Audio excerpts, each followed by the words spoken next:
Namaskar. Welcome to this webinar, this online course, New Humanism. This is the second class. Last week we saw the basic concepts, and those were the Geo Sentiment, that sentiment that is related to a geographical area. It means our attraction, our love goes or flows in the direction of a limited geographical area. And we do everything for that area, or we direct all our sentiment to that area and exclude other areas.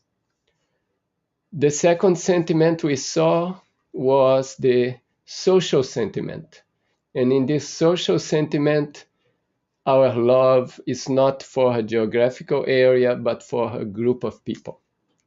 And we also saw that this social sentiment can expand and expand, and it becomes maximum expansion humanism. But still it excludes other beings. And we saw that neo-humanism is the sentiment that includes everything.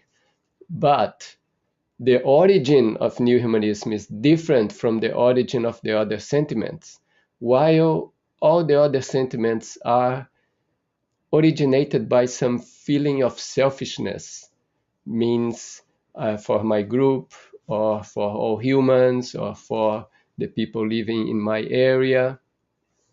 New Humanism is born out of the feeling that everything is an expression of consciousness, of the same consciousness, and we are all related, and we are all moving towards a common goal, and we are moving together.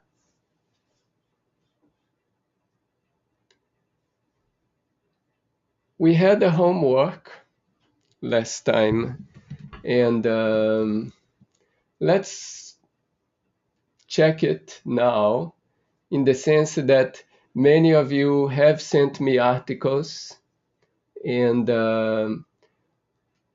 I put most of the articles in the presentation. I hope I didn't miss anything. So the first article is here, is about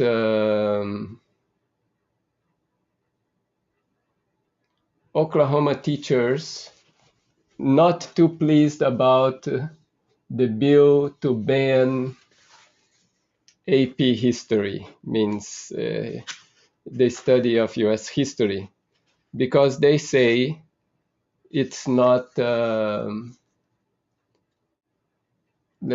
patriotic enough. The next one was this one about a Seattle dog figures out buses and starts riding solo to the park. Tuarita, would you like to talk about this one? Okay. I chose this article because, first of all, I have such a sentiment for the animals. And when I saw this one, it just touched something inside of me, realizing that people have come to accept, the other creatures as being uh, part of our life. And it seemed to me it sort of showed some sort of expansion of the mind, and that they allowed the dog to come onto the bus, that the dog actually, people were friendly towards him. The bus driver accepted this, this animal to come on. And um, also, the transportation, if I'm not mistaken, the transportation company said that it was fine for the dog to come on. And as a matter of fact, they made a joke and they said something like, well, perhaps the owner, how did it go? Perhaps the dog would be safer if the owner was on a leash. Anyway, this dog was, as I said, it just touched me so. And it made me feel as though people were opening up and becoming more expanded in their mind. accepting animals as being part of our life, and that to me depicted something very much towards neo-humanism. Okay. Baba was, I just, one more thing if you don't mind. Baba was No. always so, I think it was back in the 80s, he was collecting plants, and he had place for the animals to go, and people were bringing, acharyas were bringing in different animals, and he sort of set up a sanctuary and a plant, botanical gardens, and he so emphasized that, and so it just seemed important to me, and also very sweet. And thank you. Okay. Thank you. Thank you. The next one is this one. It's about Mecca. More than 2 million worshippers arrive in Mecca for Hajj pilgrimage. This one is Mariella. She's not here. She sent me the text. She says like this. Okay, I don't have a microphone, so I'll explain here. I chose the article because religious pilgrimages are of utmost significance to Muslims and represent the pinnacle of devotion to those prescribing to Islam. It's an example of Geo Sentiment because people attribute a holiness to this area. Thousands of people gathered around the Kaaba is a really powerful image. This amount of people in one place with a similar intent raises the energy of a particular location, as is seen with religious demonstrations in other religions, and literally represents people marching together towards a spiritual goal, as you said in the video. Whereas I think you can make the case that this type of event, Hajj, can help others move towards a spiritual goal, like is consistent with principles in New Humanism. I think it's still constrained in that they are following an ideology and are therefore limited by this. Even though they are moving towards their spiritual goal, they are still more controlled by the dogma of their religion, which prevents this from being spiritual and impedes universalism. I think that during this eon in human development, religions serve as a precursor to universalism and real spiritual awakening. So the Hajj is a good example of the egg trying to break its shell, so to speak. Of course, there is a lot more to elaborate here. All right, so this much about this. Now the next one is this one, and I think this one was from Alex. Alex, you want to elaborate on this one? Yes, okay. Yes. How are you? So what I tried to focus on was something that would be, what I thought this was more humanist. In other words, it was all focused on using the natural resources that were out there for personal consumption. So like toothpaste. So the toothpaste is destroying the rainforest. And then, down below it talks about, I think, one of the companies who's basically trying to make sure that it doesn't do it, but the whole article was pretty much based on human consumption of the natural resources. That's why I thought it was on a humanist level. Okay. And you have another one also, this one about the whales. 140 whales die after getting stranded on a New Zealand beach. So this one, basically what I did was I tried to find an article that went beyond it, and for a neo-humanist perspective, because of all the article is focused on the volunteers who tried to help the whales, to get back to the ocean and get back to the freedom.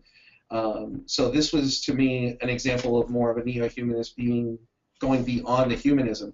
The other thing, just with the previous article, the only angle I thought that might be considered, in a sense, neo-humanist was the author who wrote the article about it, to bring it to the attention, and that would itself would, I think, if I'm not mistaken, be a neo-humanist attitude. Okay, great. Thank you, Alex. Okay, another one. Obama vetoes the Keystone Pipe Bill. This was by deeper, but she said that she doesn't have a mic. So let me see what she said. Okay, so basically this article, Obama vetoed the bill Tuesday for the pipeline. And she says, this issue, I think, is geo-economic with a political undertone. Those supporting the pipeline are thinking about their political future. Those against it are thinking in terms of the effect it will have on groundwater and the environment. Okay, so this was about this article. And she sent a second one. No federal civil rights charges in death of Trayvon Martin. Okay, so this is very much in the news that the Justice Department said Tuesday its independent investigation found insufficient evidence to charge George Zimmerman with civil rights violations in the shooting death of Florida teen Trayvon Martin. And so she says, this is an example of social sentiment stemming from a deep contempt towards Black people that's so pervasive in the US.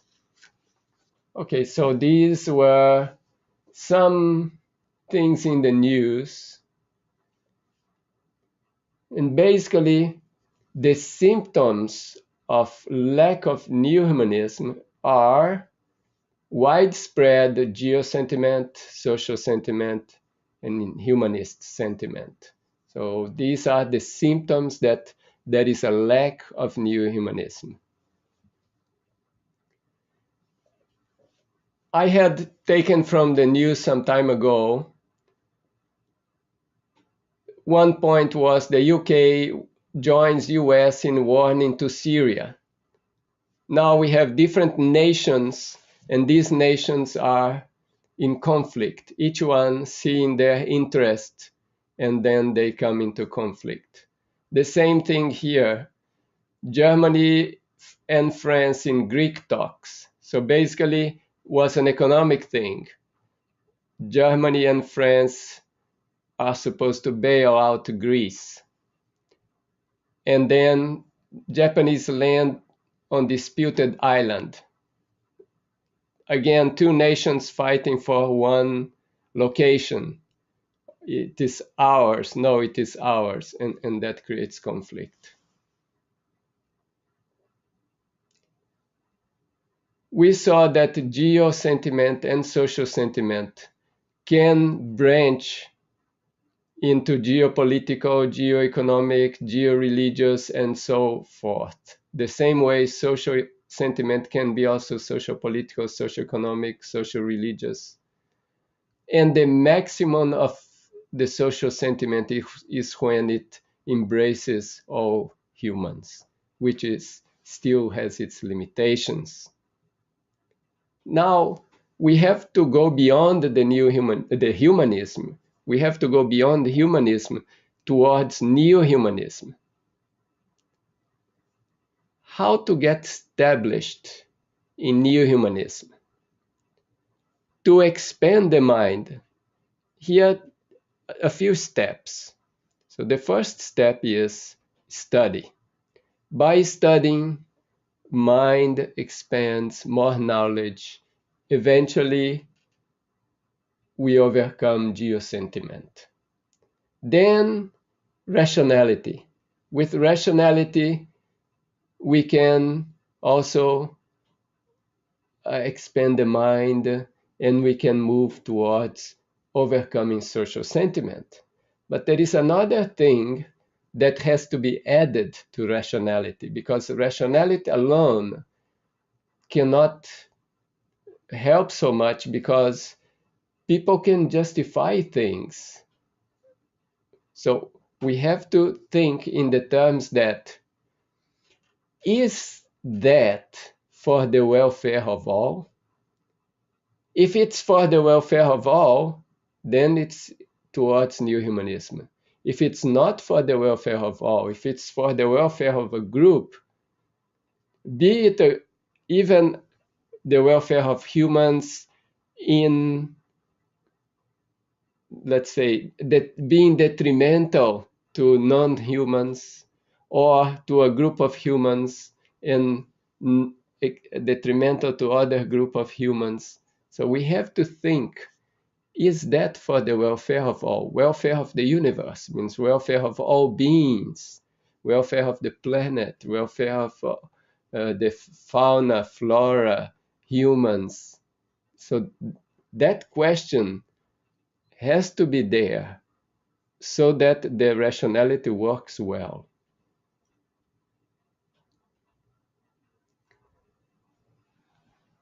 In the world, there is a lot of exploitation, and the exploitation can be socio-economic.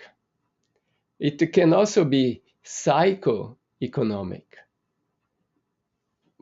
It means, for example, nowadays, people accept that there are rich people and there are poor people. It's kind of accepted. And the economic system that we live in says that, yes, some people will be rich, some people will be poor. Those who are more capable work more, they will be rich, and the others will be poor. So that's a kind of a psychoeconomic exploitation. Because if we were thinking for the welfare of all, that would not be accepted. Just let's see in a small scale. We have a reunion and we are, let's say, 20 people.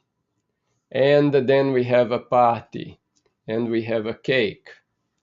And there I come there first, and then I take 90% of the cake and I leave 10% for the rest of the people.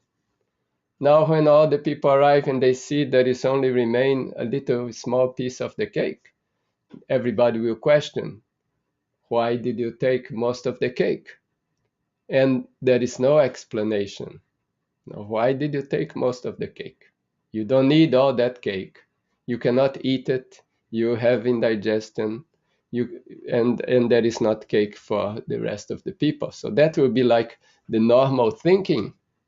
But here, with a psychoeconomic exploitation, people are prepared to accept that somebody takes 90% of the cake and everybody else is dividing the rest of the cake. So this is a kind of a dogma. It's not based on rationality. It's not based on the idea. Is this for the welfare of all?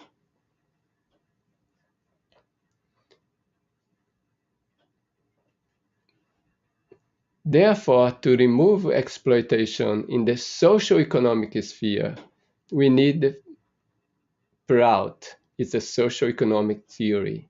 But to remove it in the psycho-economic sphere, which is in the intellectual sphere, then we need a new humanism. So we need two approaches here. One, to remove the socio-economic exploitation. Second, to remove psycho-economic exploitation. Both are necessary. The course is about new humanism. In the future, we'll have one about Prout. So getting an article here from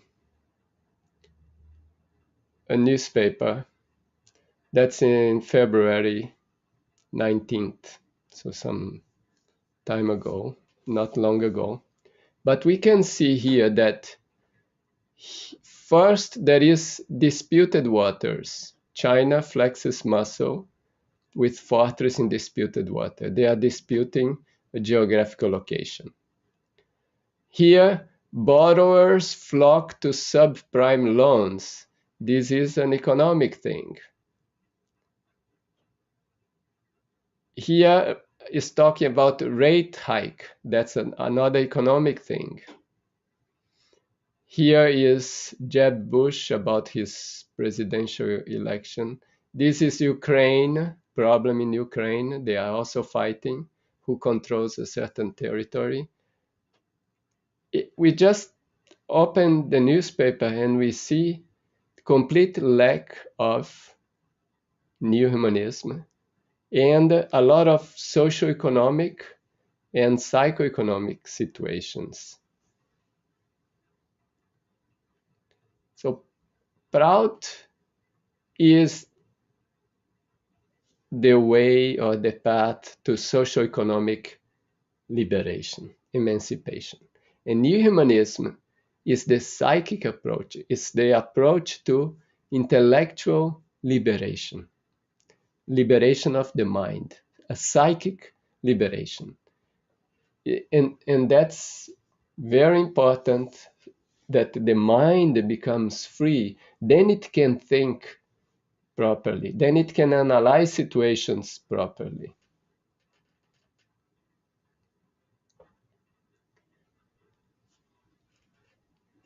Now we need basically three things. We need the socio-economic approach. We need the psycho-intellectual approach. And we need the spiritual intuitional approach. We need all of them. We have seen that there are many people in the politics which are dominated by the various sentiments, Geo Sentiment, Social Sentiment, sometimes maximum if they reach to humanism. But there are some people from these politicians that they were idealistic people. Maybe they had their sentiment when they began, maybe was more expanded, but slowly as they enter into the political scene, they become limited by the pressure and ideas that are dominating that economic or political arena. So the spiritual base is very important, because without the spiritual base, our sense of morality can always fall. Because, let's say, if we start a little bit thinking in a selfish way, then downfall comes. And then we also join what everybody is doing. So this spiritual base is very important to avoid that one will fall into the trap of these sentiments, and most the trap of selfishness. The question was, what is the most important to create a better society? Is it Prout? Is it new humanism? Is it spirituality? And is it all of the three? Without any of these, it's not possible.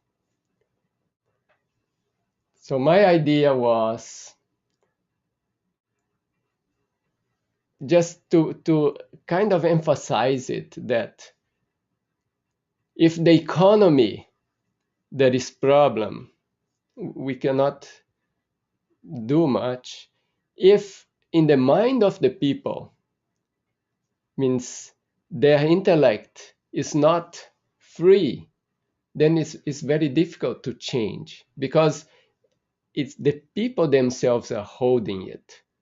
I remember I went to Romania in 1988, and that was when the dictator Ceausescu was in power. And I visited the country. It was interesting and at the same time was hard. And I saw that everywhere they have like the photo of the dictator in every shop, his book, and it's like everybody supporting him. And even when I was leaving the country, there was a demonstration for him, everybody with his photo, holding big photos walking on the street and like that. At that moment, I thought, wow, this will never change. But then, about a year later, everything changed. He was thrown out, everything is new. So, what happened actually? I was thinking about it and I thought that people were kind of accepting it. So, mentally, they were accepting it. At a certain point, they didn't accept anymore. Then they just revolted, and that was kind of a collective thing. Means it was as if the collective mind of those people became one, and we are not accepting this anymore, and the whole thing changed. So it was happening in the mental sphere, and then it expressed in the physical sphere. So new humanism, what does it do?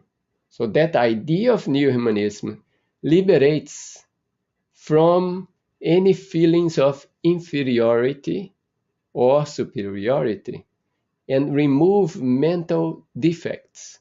So thinking defects, defects in ideas. And it gives awareness that everyone is important. I am important. Animals are important. Plants are important. Even inanimate beings are important. Rocks are important. Mountains are important. Everything is important. Some things we will face in this, let's say, expression or trying to bring about new humanism.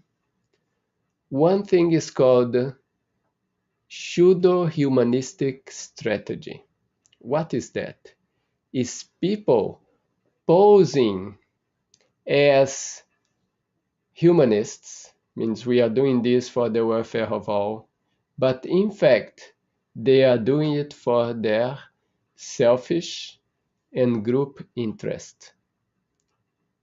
Their publicity or their PR, their marketing is, we are for the good of all.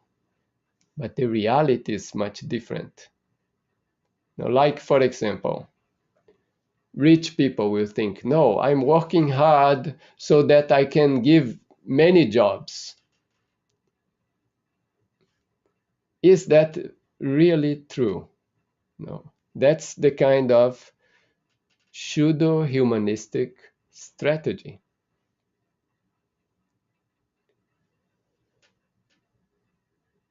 There are people who create distortions. It means that they present things as if it is something when it is really something else. It means they are thinking something and they are saying something different. And even they will do something different. These people who create distortions, there are two types. One type, they do it unconsciously. They don't really know that they are creating problem to others, that what they are doing is not right. Then, at a certain point, they come to know it. So they accept it. Oh, yes, I was doing wrong. Now I'm changing. But some people, they don't change. They don't accept it. Because they were propagating some idea, and then they find out that that idea is not good. But they put everything on that. So to maintain their prestige, they don't change. They continue. Other kind of people, they do it deliberately. They know what they are doing and they are planning it and they are doing it. Prabhat Ranjan Sarkar calls these people human chameleons, and they change color. They elude the people. And they use what is called a metamorphosed sentimental strategy. How is this strategy? At a certain point, they will use Geo Sentiment. They may use, for example, patriotism. Oh, everything for our homeland and this and that. If that idea doesn't catch, or if it loses a little bit the power, then they may choose some social sentiment. And let's say, oh, everything for, oh, we are from this country and these other people are foreigner. Okay, so now they are trying to get the support in that way. And if that idea becomes obsolete, that people now start having the feeling for foreigners, no, then they change and they still take another social sentiment. So every time they are changing the sentiment that they are using so that they can keep their position, prestige, money, power. This will be homework for you. So you should think, if you know examples of situations or people who used this kind of metamorphosed sentimental strategy. Think about it for the next one. Okay. So how to get established in New Humanism? One thing is very important, and that's spirituality. Spirituality is the base to get established in New Humanism. And spirituality comes in different degrees. And these are spirituality as a cult or practice, in essence, and as a mission. The first one is spirituality as a cult. Prabhatanajan Sarkar calls it cult, meaning practice. Something that you do, something that you cultivate. That is a cult, something you cultivate. The word cult nowadays has different meanings, but here it is presented as something you do, something you practice. This practice starts on the physical level towards the psychic level, towards the spiritual level. In the practice of yoga, you have asanas, you have different mental practices, meditation towards the spiritual. Meditation is psycho-spiritual. Asanas is physical-psycho. So it's a complete process to bring spirituality. And this process is to remove the defects of the psychic world, the limitations, the wrong ideas. So by expansion, it removes limited ideas. If one is doing spiritual practice, one will be able to render greater service and will move towards spiritual world. When you are doing spiritual practice, it means you are embracing everything. Then you can do real service. Then you will not do a selfish service, but you do real selfless service. So that's spirituality as a cult, is the practice. The process, a physical, psycho-spiritual process. The next one is spirituality in essence. Now this is a little bit different here. what happens is that spiritual approach creates a change in the collective mind. As I was mentioning in the case of Romania, there was a change in the collective mind, and that's why there was a change in the society. Now, that change was more in the economic, political sphere, and that change was not really that people were doing spiritual practice.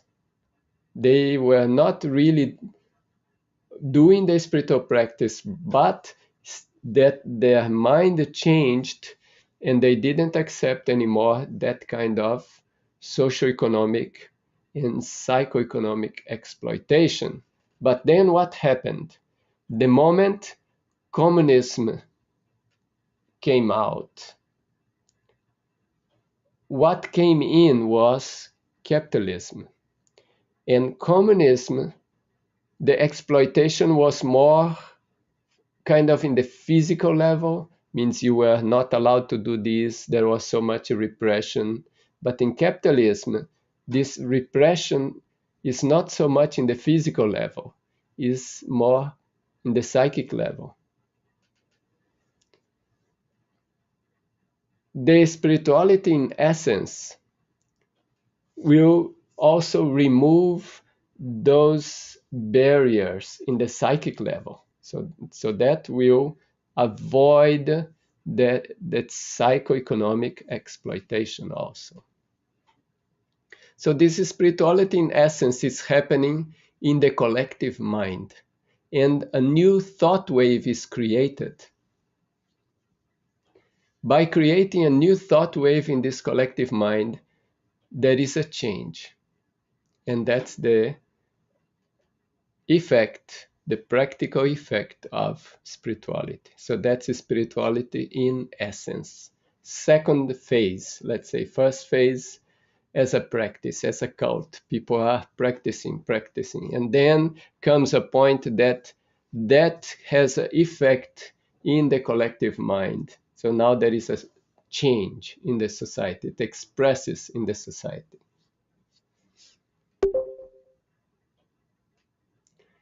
And the last phase is spirituality as a mission.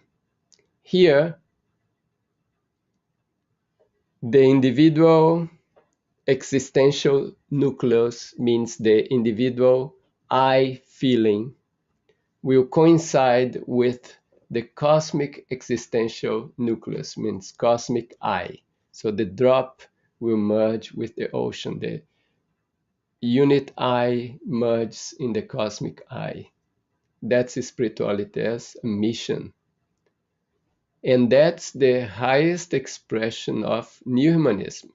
Because here, if one connects in that level, then one feels oneness with everything. There is no differentiation, there is no classification that this is superior, that is inferior, because everything is one. And this benefits all worlds, plant, animal, human, and also inanimate. Everything gets benefited if one reaches to that level of spirituality. And only in this level, there will be no more Geo Sentiment, no more Social Sentiment, no more Humanist Sentiment. And the exploitation will be impossible. There will be no exploitation. So as you see, spirituality is very important for the establishment of New Humanism. Like the sentiment of New Humanism, the base of it is spirituality. So there is not selfishness, it's based on oneness. Okay, so this is the presentation for today. Just a summary here. The Geo Sentiment, Socio-Economic Humanism, all these have the factor of selfishness. Only Neo-Humanism goes beyond this selfishness because it's based on a spiritual idea. And Neo-Humanism, to establish Neo-Humanism, we have also to think about the socio-economic level and the spiritual level. Neo-Humanism cannot be established just by itself. We can understand, suppose we think, yes, Geo Sentiment is limited. Okay, yes, social sentiment is limited. Oh yes, humanism is limited. But when we are under pressure, we kind of resort to one of those sentiments. And the pressure is created because the society is not balanced. Maybe there is economic pressure. Suppose I'm losing my job and I start thinking, oh, I'm losing my job because those people are coming here, they are taking my job. Now, some social sentiment may creep in, or some geo sentiment may creep in. So because of economic, so that's why we need socio-economic liberation. Then we need psycho-economic liberation. And we need the spiritual liberation, because without spiritual liberation, all the others can fall. Okay. I see you with the hands up, Alex. You wanted to say something. Yeah, I wanted to ask a question. Is, you were talking at the end about, the job and even like some companies.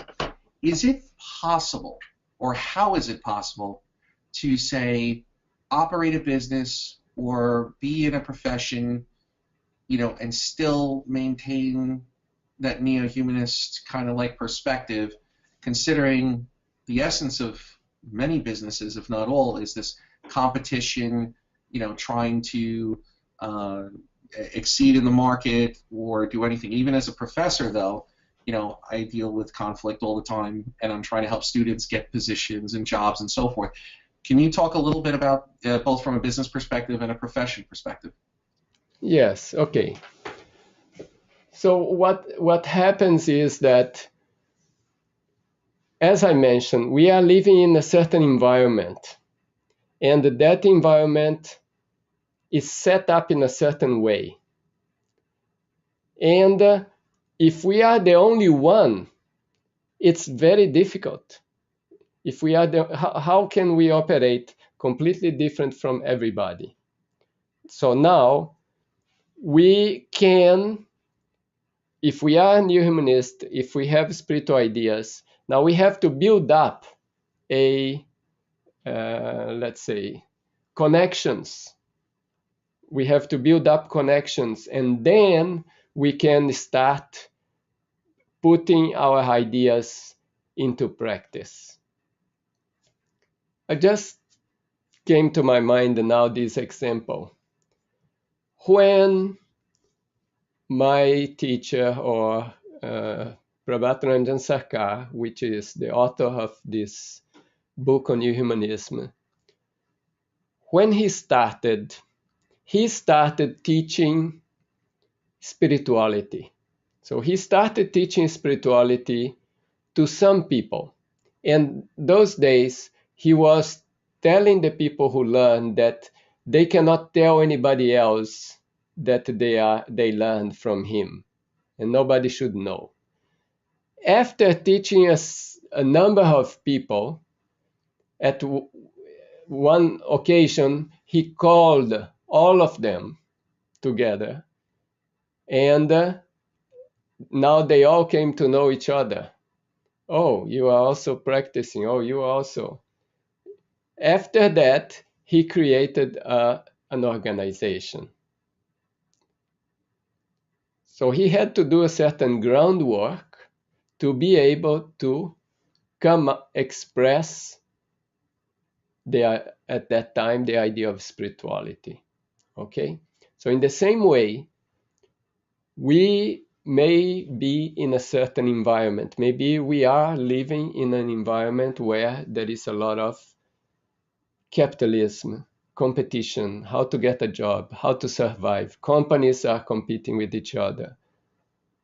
In this environment, we cannot just immediately come up and say, okay, I'm a new humanist, or I'm proud, and this is how I'm going to work. Maybe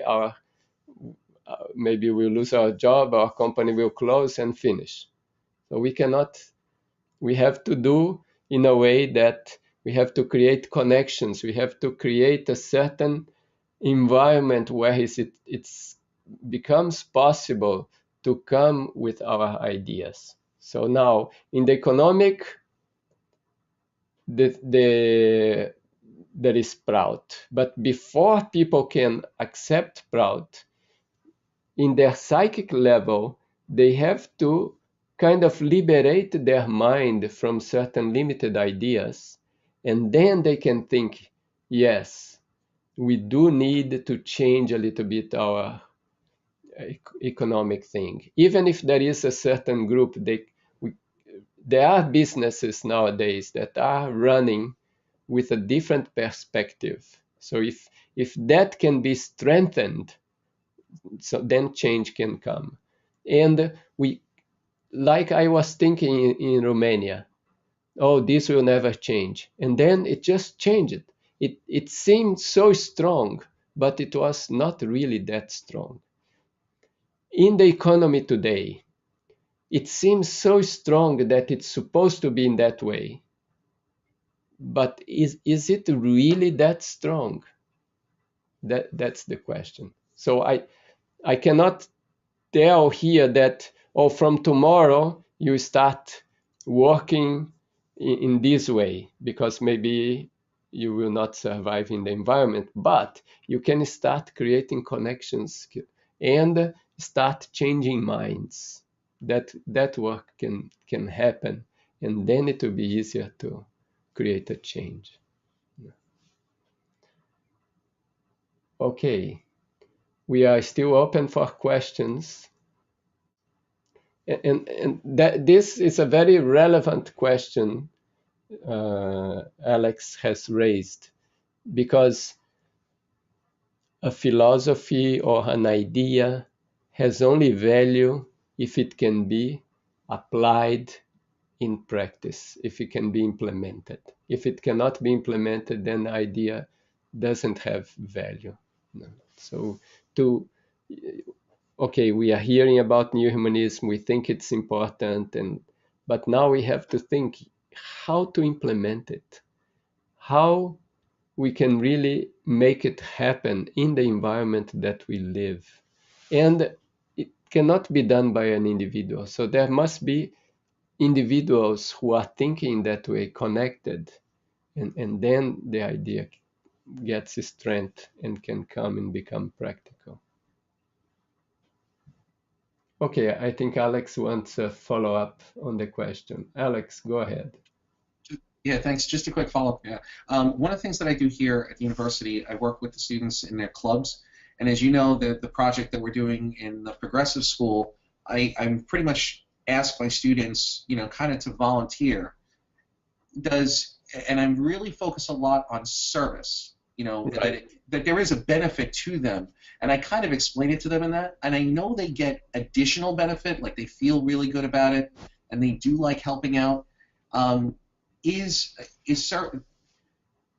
that enough, or does there need to be more of a discussion about the spirituality behind the service, or do we just say let the service kind of guide them by itself to get to that spiritual point? Hopefully I made that clear. Yeah, I see. Spirituality is needed, but cannot be imposed. It has to come out of inspiration and inner search.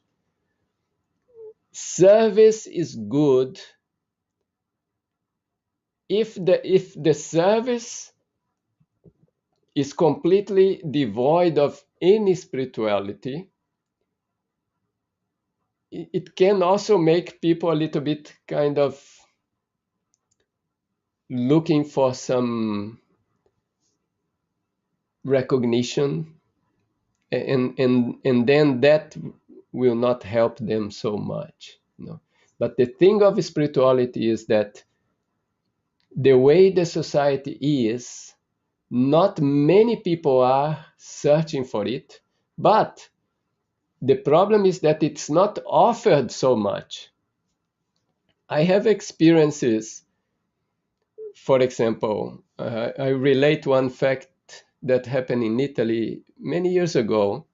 I was invited to talk in a high school, and that was like the day that all the classes come together into the big auditorium. They invite a speaker. So I was the speaker that day. When I arrived, I saw that there was completely chaos in the auditorium. People were throwing papers, talking, and the principal was on the microphone trying to control the people. Please keep quiet, this, that. Then I arrived, and then he introduced me, and then I started speaking about meditation, spirituality. I was following the idea like what human beings are really looking for. We are looking for happiness or peace, how much. So I was following this kind of idea. And then I introduced the idea of meditation, and that covered also, I think we did a little bit meditation, and that covered the whole class. And during that presentation, the principal, he was coming in, then he goes out, then he comes in, then he goes out. By the end of the presentation, he came to me and said, "It was very good."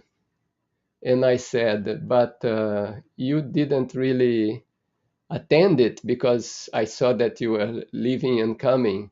He said, "Yeah, but all the students were listening." And I was surprised, but then I understood that most of the presentations they have, the students are not interested.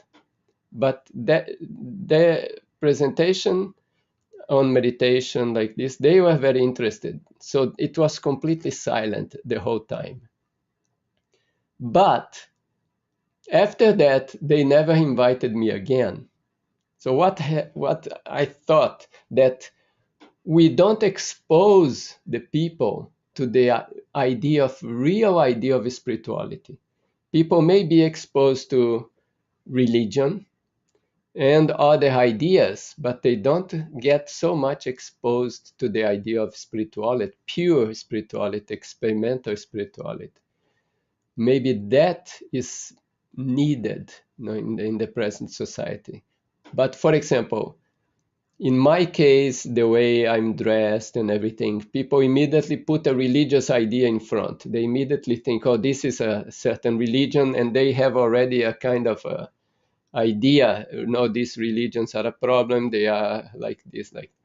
So spirituality is not very much offered. And I think if we offer the idea of spirituality to the people, expose them to the idea of spirituality, it will help a lot. And that will create real change in the mind of people.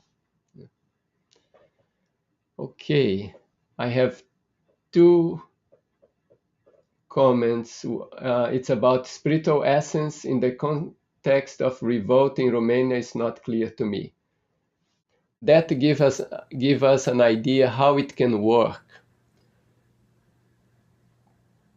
The idea is that if the moment many people change their mind, then things in the external world change. So what is spirituality in essence? It starts we practicing spirituality. Now, many people practicing spirituality, it comes a certain point that the change of the mind of those people affect the collective mind. So the collective mind cannot accept certain limited ideas anymore, and that creates change. So that's the idea of spirituality in essence. in my understanding. Now, the thing is, these ideas of Prabhat and Jan Sarkar are novel ideas and very expanded ideas. Now, we are trying to catch them, to understand them, and to translate them into something that we understand. So my understanding of spirituality in essence is that it's a change in the collective mind, and how that change comes after spirituality as a cult, as a practice that affects the collective mind. Now, when the collective mind changes, then it changes in the external world. Okay, I think we reached the end of this class. I'm going to prepare the video and I'm going to send you the link, and I'm going to add some homework also, and I hope you will get also a good response from the homework like this. So the idea of the homework is this, that to find out this metamorphose, the strategy that people use to keep them in their position. And we can even analyze history, how different people have dominated the power and have kept the power by changing the sentiment they use. I will type something and send to you. Okay, thank you and good night. Namaskar.